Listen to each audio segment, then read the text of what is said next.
Hola amigos, los saluda su amiga Katy Fuentes, portadora de voz del abogado Jacobo Sidel, y quiero platicar con ustedes. ¿Usted trabaja más de 40 horas a la semana sin recibir su pago por las horas extras? ¿Recibe el mínimo sueldo federal de $7.25 por hora? Es prohibido que el empleador tome una represalia o despido injustificado contra el empleado relacionado a una demanda de overtime o sueldo mínimo. Infórmate, llama al abogado Jacobo Sidel para verificar tus derechos laborales. Hola, ¿qué tal amigos? Los invito para que nos acompañen en los próximos 30 minutos en donde su servidora Katy Fuentes estaré fungiendo como portavoz del abogado Jacobo Sidel, y el abogado Jacobo Sidel estará contestando todas sus dudas y sus preguntas relacionadas a los problemas laborales. Quédese con nosotros, no se vaya porque estará muy interesante. Hola amigos, qué bueno que están con nosotros. Hoy estaremos presentando un programa en donde vamos a aprender muchísimo de todas las leyes laborales, y para eso precisamente tengo con nosotros al abogado Jacobo Sidel, que nos va a contestar todas nuestras preguntas, y yo estaré aquí para ser su portavoz. Muy bienvenido que sea a este programa, y bueno, me da muchísimo gusto que nos dé la oportunidad de aprender de un tema tan importante como lo es estar siempre a saber lo que son las leyes en cuestión laboral. Gracias, Katy. Y bueno, quiero empezar esta entrevista con una pregunta que es la más común entre nosotros los hispanos y bueno, entre las personas que nos estén viendo, que estamos hablando de cómo se maneja cuando se trabaja horas extras y cómo se maneja, quién es el que se encarga de llevar la cuenta de las horas extras. Bueno, gracias. Esta ley de horas extras y de mínimo sueldo se formuló por el Congreso de este país en 1938.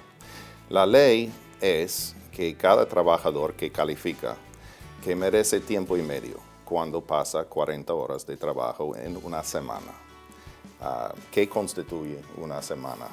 Bajo de esta ley son 7 días consecutivos. Entonces, cuando un trabajador o trabajadora trabaja más de 40 horas en 7 días consecutivos, normalmente merece lo que llamamos overtime o tiempo y medio. Si gana $10 por hora, por horas normales, hasta 40 semanal. Cuando pasa 40 merece 15 normalmente. Esto es la ley de overtime y ha sido la ley desde 1938 en este país. El mínimo sueldo es el sueldo, el básico, que establece un piso que no puede bajar más de este pago de hora de $7.25 la hora federal. Y quiero subrayar la importancia de saber que cada estado tiene su mínimo sueldo. Muchos estados han establecido mínimos que son diferentes que la federal. La federal es $7.25 la hora, pero los estados tienen la libertad para establecer el mínimo más alto de $7.25. Entonces hay que chequear en cualquier estado estás para determinar eso. En Texas es el federal, que es $7.25 la hora. Perfecto. Y por ejemplo, abogado, digamos que yo trabajo mis horas y me pidió mi jefe que me quedara unas horas extras, ¿verdad? En lugar de tener 40 horas a semana, hice 45. Pero a veces a nosotros nos da vergüenza pedir esas horas extras porque pensamos que se lo debemos al jefe, o bueno, nos dieron unas horitas más.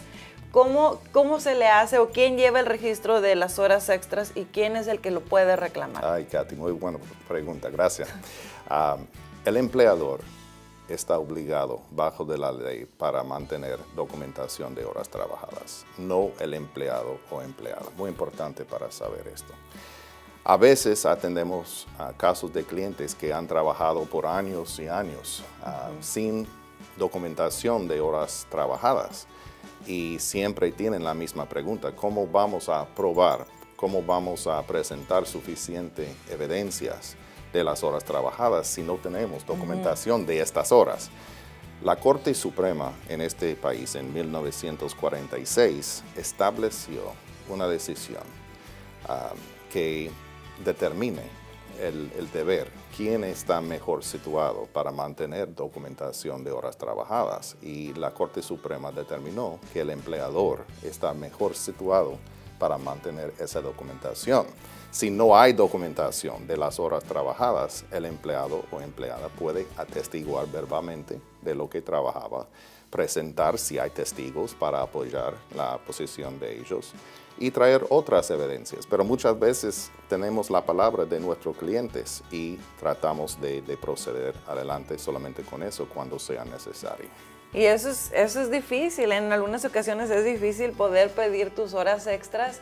Y por ejemplo, abogado, cuando ya te diste cuenta que no te las van a pagar o no te las quieren pagar, ¿cuánto tiempo tienes a partir de que empezaste a trabajar para que las puedas reclamar o para que puedas pedir una ayuda como la de ustedes? Sí. Como la mayoría de causas de acción legal en este país, hay estatutos de limitaciones de tiempo para entablar una queja o una demanda bajo de este estatuto. Y la limitación de tiempo por horas extras o de mínimo sueldo son 3 años al máximo. Normalmente son 2 años si la violación fuera negligente, por ejemplo, por equivocación simple. Entonces la ley dice que puede extender atrás desde la fecha que entabla la demanda 2 años para reclamar estos derechos. Si la violación fuera más de negligente o por equivocación, algo intencional para estafar, por ejemplo, el empleado o empleada, puede extender a 3 años o un tercer año para reclamar eso, pero todo depende en la fecha que entabla la demanda. Por eso recomendamos, si va a reclamar estos derechos, que lo haga lo antes posible y para entablar la demanda para preservar esta limitación de tiempo. Así es, y si lo van a hacer, bueno, háganlo con una persona que esté muy educada en este tema para que los pueda ayudar de la mejor manera. Amigos, no se vayan porque al regresar vamos a estar platicando de todos los derechos laborales que tiene usted. Hola amigos, Katy Fuentes, portadora del abogado Jacobo Sidel. Si estás trabajando horas extras y no estás recibiendo un pago justo, llama al teléfono que aparece en pantalla y quédate escuchando los consejos que te vamos a dar. Amigos, qué bueno que siguen con nosotros porque estamos aprendiendo muchísimo de todo lo relacionado con las leyes laborales. Y para eso, por supuesto, está aquí el abogado Jacobo Sidel, que nos está platicando cuáles son todas las características y todas las cosas que podemos reclamar como empleados. Y yo estoy aquí para hacer las preguntas como su portavoz del abogado Jacobo Sidel. Muchísimas gracias, abogado. En el segmento anterior, bueno, estuvimos platicando de las horas extras, cómo se pagan, quién lleva el registro y cómo se puede reclamar que nos paguen las horas extras. Y en este segmento, abogado, me gustaría platicar porque hay muchos empleados o muchas personas que trabajan que no son empleados, que no están en la nómina tal vez, pero son contratistas. Y también en estos casos vemos que existe este tipo de discrepancias en cuanto a las horas trabajadas y las horas pagadas. ¿Cómo podemos saber cuándo es un contratista y cuándo es un empleado? Bueno, para platicar de este tema hay que platicar de lo siguiente, que estos derechos de overtime o de sobretiempo y de mínimo sueldo no se dejan anular bajo de la ley, por contrato, por palabra. Esto es decir, si el empleador contrata una persona para trabajar y dice firma este contrato, que usted es contratista independiente, que nunca va a demandar por su overtime y que rinde o anula sus derechos de overtime o de mínimo sueldo, la ley es que estos contratos no valen el valor del papel donde está escrito este contrato, que no puede anular estos derechos. Son los derechos inherentes en el mundo de las leyes laborales. Entonces, a pesar de cualquier contrato que ha establecido con el jefe o con el dueño de la compañía, esto no determina quién es empleado o empleada bajo de esta ley. Esto es número 1. Número 2 es, para determinar quién es empleado o contratista, hay factores o indicadores diferentes que la ley dice que hay que examinar. Lo más importante de todo de estos factores es si el trabajador depende en el negocio para ganar el pan económicamente. Es decir, si una persona trabaja solamente o exclusivamente por una compañía, un dueño, y que depende en este dueño o compañía para ganar el pan.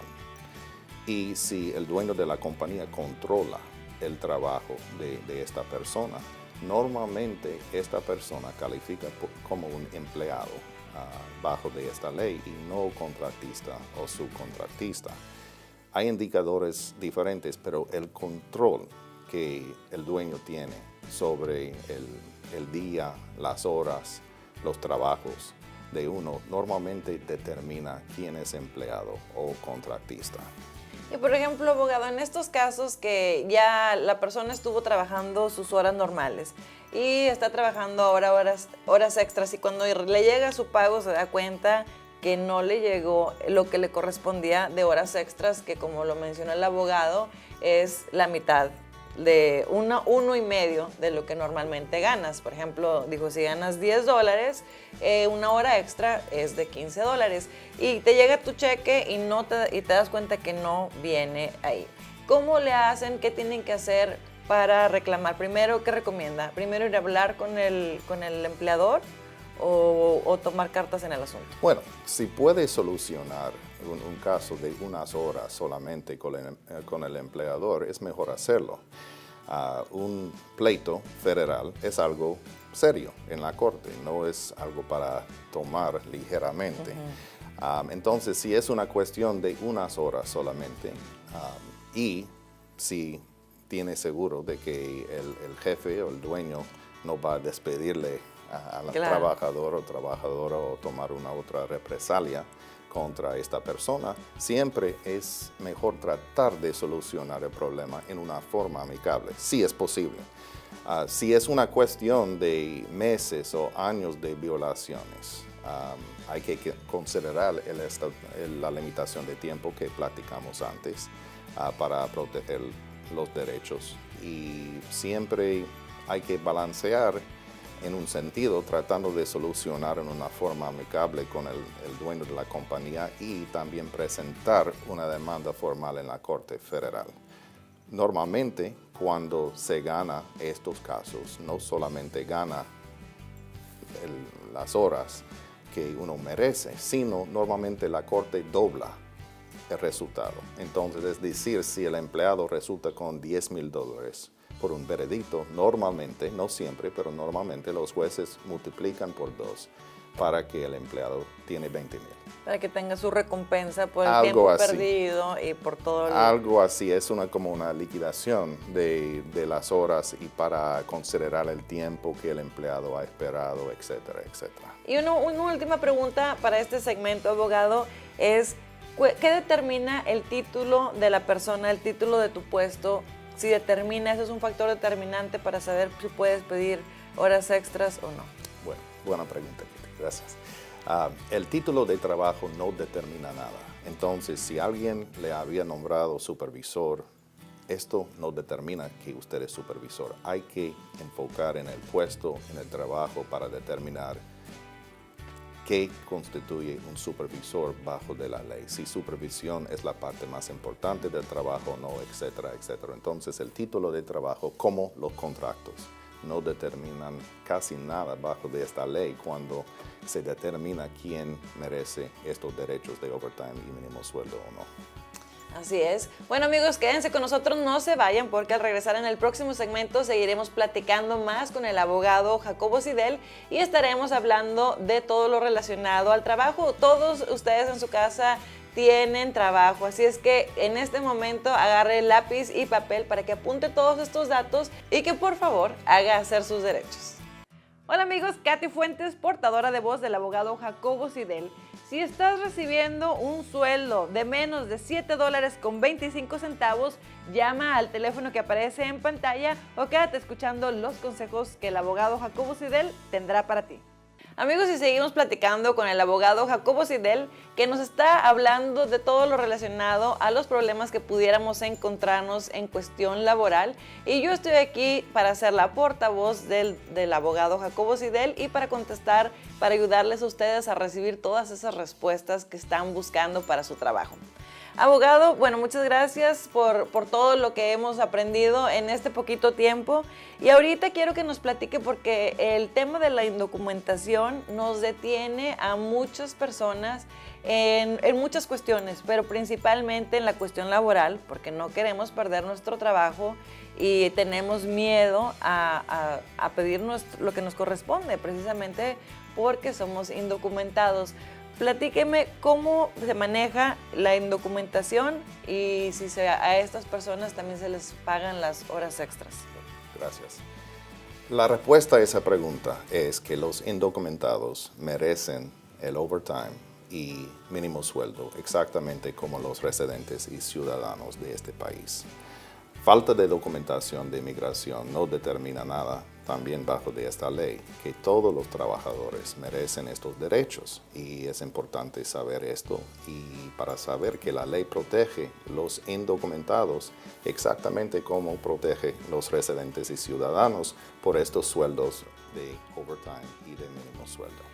Y bueno, nos da miedo, ¿verdad? Aunque sabemos que estamos protegidos, nos da miedo que cuando hablemos vayamos a perder nuestro trabajo y que el empleador pues vaya a tomar represalias contra nosotros o que nos trate diferente o que nos cambie de puesto, a lo mejor que nos baje de posición. Ayúdenos a tranquilizarnos un poquito en este aspecto y platíqueme si eso es legal, que nos hagan este tipo de cosas. Bueno, la ley tiene un dibujo de proteger al empleado o empleada contra represalias de trabajo relacionado a esas demandas de sobretiempo y mínimo sueldo. Es decir, si alguien entabla o archiva una demanda de overtime o de mínimo sueldo contra el empleador y el empleador toma una represalia de cualquier forma contra el empleado o empleada, despido, regaño, etcétera, etcétera, esto es prohibido bajo de la ley porque la ley tiene un dibujo de prevenir este tipo de abuso entre empleador y empleado en relación con esas demandas de sobretiempo y de mínimo sueldo. Entonces, hay que fortalecerse en este sentido. Si alguien va a reclamar algo en este país o en todo el mundo, nadie te va a dar un cheque vacío para que llene la cantidad que quieras sin pelear por sus derechos. Y estos casos no son diferentes. Entonces, hay que tener coraje de reclamar lo que la ley le da y lo que la ley surte a uno es el derecho para reclamar estas horas extras y el mínimo sueldo cuando el empleador viola la ley. Simplemente. Así es. Sí. Y bueno, también hay muchos casos en donde los empleados pues tienen un sueldo fijo, ya saben que a la semana le van a pagar, porque así te dicen, en una semana te voy a pagar, no sé, $700. Pero a lo mejor no está especificado las horas de trabajo, o sea, no te especifican cuántas horas vas a trabajar durante esa semana. ¿Cómo se manejan esos casos cuando existe el sueldo fijo y pues estás trabajando horas de más? Bueno, un sueldo fijo no determina estos derechos tampoco. Esto es la respuesta simple a la pregunta. Cuando alguien está salariado, por ejemplo, que recibe un monto fijo cada semana, esto no es un sendero para que esquive la ley los empleadores en pagar por el overtime y por el mínimo sueldo. No puede darle a uno $500 y decir trabaje 50 horas para ganar este sueldo. Esto no cuenta. Entonces, bajo de estos casos de los que reciben sueldos fijos, dividimos las horas trabajadas semanalmente en el sueldo y determinamos el pago de hora. Por ejemplo, si alguien gana $500 y trabaja 50 horas, divide las 50 horas en $500 y recibe $10 la hora. Entonces reclamamos $5 la hora más por las horas de overtime trabajadas. Pero si el salario solamente se paga por 40 horas, muy importante saber la diferencia entre tiempo y medio tiempo, porque cuando está estipulado entre el empleado y el empleador que el salario solamente paga a uno por 40 horas y nada más, Entonces, todas las horas, más de 40 semanal, se paga a tiempo y medio. El mismo empleado que reclamaba antes por $5 la hora, la mitad de tiempo de $10 la hora, ahora puede reclamar por tiempo y medio o $15 la hora. Es triple, 3 veces del escenario número 1 que platicamos. Claro. Entonces, los salariados merecen el overtime y mínimo sueldo, exactamente como trabajadores normales que reciben por hora. Y bueno, sería importante, ¿verdad?, antes de firmar cualquier contrato, pues leer para que queden las cosas especificadas antes de que se llegue a dar este problema. Pero si usted está involucrado en una situación así, bueno, amigos, los invito para que le marque al abogado Jacobo Sidel y él le va a contestar todas sus preguntas. No se vayan porque regresamos con más temas importantes acerca de todas las leyes en cuestión laboral. Hola amigos, Katy Fuentes, portadora de voz del abogado Jacobo Sidel.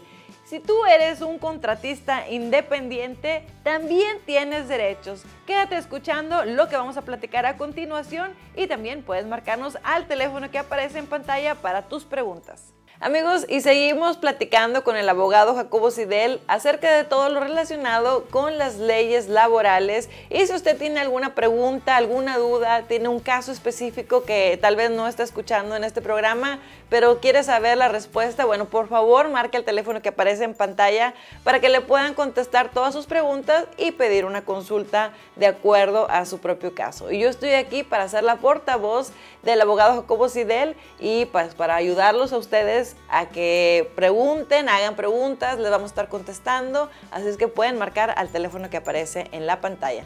Y bueno, en este segmento, abogado, me gustaría tocar el tema que nos concierne a muchas personas y hay mucha desinformación acerca de las empleadas domésticas. ¿Cuáles son los derechos de las empleadas domésticas y si ellas también tienen derecho a las horas extras que se les pagan? Claro que sí. Las domésticas, en nuestra experiencia, tienen puestos muy, muy abusados cuando se platica de este tema de horas extras y de mínimo sueldo. Número 1, las domésticas, a pesar de si tienen documentación para trabajar o no, como platicamos antes, merecen el mínimo sueldo federal, que dije antes, que es $7.25 la hora en este año, cuando viven internas con la familia. Cuando viven externas o cuando vienen para trabajar diariamente, merecen esas mismas domésticas el mínimo sueldo y el overtime. Muy importante. Es decir, si una persona vive en casa ayudando a una familia con niños recién nacidos, por ejemplo, y ella o él se levanta a las 7 de la mañana para trabajar con esa familia y si termina a las 10 de la noche, estos son 15 horas diarias que está trabajando por 6 días de la semana. Entonces, cuando multiplica 6 días por 15 horas, hay 90 horas que esta persona está trabajando y muchas veces reciben muy poco. Para menos del mínimo en muchas ocasiones. Menos del mínimo. Por ejemplo, si esta misma persona trabaja por 90 horas a la semana o más y recibe $400, divide $90 en $400 y va a tener una cifra de $3 y pico la hora que está recibiendo cuando el mínimo es $7.25 la hora. Multiplica eso por 3 años y es una violación grandísima por esa misma persona. Entonces hay que darse cuenta de las domésticas tienen derechos y los derechos son lo que dije durante este programa y estamos para ayudar a todos y también incluyendo las domésticas. Así es, yo tengo una pregunta. Por ejemplo, si una empleada doméstica acepta el trabajo, dice, ok, yo voy y voy a trabajar con ustedes por $300 a la semana y está ella contenta recibiendo sus $300 a la semana, ¿puede en algún momento ella cambiar de parecer y decir, ¿sabes qué? No, esto está siendo injusto y reclamar aunque ella haya hecho ya un contrato con esta familia? Ella puede hacer esto, pero como platicamos antes, hay que darse cuenta de que un despido injustificado puede estar en el horizonte. Sí. avecinándose en esa situación. Las domésticas que viven adentro, por ejemplo, muchas veces los empleadores dicen que el hogar y la comida surte una parte del sueldo, pero es muy, muy difícil que los empleadores reciban créditos por el hogar para vivir, dormir y la alimentación de comidas. La ley es muy específica de la documentación que el empleador debe de guardar por el costo del hogar donde duerme la doméstica y el valor de la comida. Y casi ninguno de los empleadores guardan esa información escrita bajo de la ley. Entonces, esto es una muy mala excusa que está pagando $300 a una persona que está trabajando 90 horas y apoyándose en el valor del hogar y alimentación de comida cuando falla esta excusa muchas veces en la corte, basado en nuestra experiencia. Y esto se puede dar también en casos que no sea de empleados domésticos. Me imagino que también puede pasar en cualquier otro tipo de empleados que ya firmaron el contrato y después están recibiendo todas estas faltas digamos, a las leyes federales. Sí, ¿verdad? Claro, y como dije antes, los contratos no significan casi nada bajo de este estatuto, porque no puede anular los derechos por contrato o de otra forma, como platicamos antes. Entonces, el empleador puede obtener un contrato escrito frente de 10 testigos bajo de juramento y la ley dice que no cuenta para nada, porque si esto se permitiría, entonces la ley de overtime y de mínimo sueldo no tuviera validez para hacer respetar. Exactamente. Y bueno, la última pregunta, abogado, y creo que la más importante para todas las personas que nos están viendo, ¿cómo es que pueden adquirir o pueden estar con usted para que usted tome su caso? Y más o menos en cuánto le sale, cuánto cuesta el poder llevar un caso como estos a la corte. Ok, número uno, no cobramos de los clientes o clientas hasta que ganemos el caso. Esto es número uno. Número dos, que entrevistamos todos los clientes y clientas para determinar si el caso tiene mérito. No todos los casos tienen méritos. Hay que ser excepciones a la ley de overtime, exenciones, por ejemplo, que el tema está fuera de este programa para platicar. Pero después de analizar cuidadosamente el caso de cada cliente o clienta y si determinamos que la probabilidad es que tenga un caso con mérito o meritoso, y si el cliente o clienta quiere contratar a nosotros, entonces estamos para tratar de hacer respetar estos derechos en la Corte Federal normalmente. Pues muchísimas gracias, abogado Jacobo. Y amigos, ustedes si tienen alguna duda, por favor no duden en llamar al teléfono que aparece en pantalla para que hagan su pregunta, que saquen su cita y hagan su consulta completamente gratis. Muchas gracias. Amigos, espero que hayan aprendido muchísimo durante estos 30 minutos y si les quedó alguna duda, alguna pregunta o quiere que su caso sea tomado por el abogado Jacobo Sidel, por favor marque al teléfono que aparece en pantalla y seguramente va a ser atendido con el mayor respeto y su caso será llevado hasta los más altos niveles. Muchísimas gracias por haber estado con nosotros y le deseo muchísima suerte en su caso.